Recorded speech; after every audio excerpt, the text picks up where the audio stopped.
Faith in action. The power of the resurrection transforms fear into courage. St. Stephen shows Christ, even unto death, proof that true faith conquers all. Lord, increase our faith to stand firm in what we believe. Amén. El poder de la resurrección es capaz de transformar el miedo en valentía.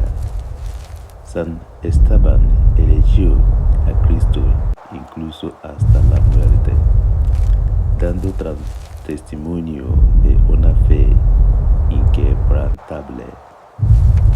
Que Dios aumente nuestra fe para hacer grandes cosas por lo que creamos.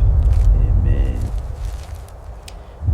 Ike mbilite n'ọnwụ karịrị nghọta mmadụ.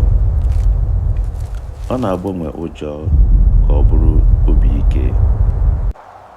Stephen dị asọ họrọ Kristi karịa ndụ ya iji gosi na ezi okwukwe na-emeri ihe niile.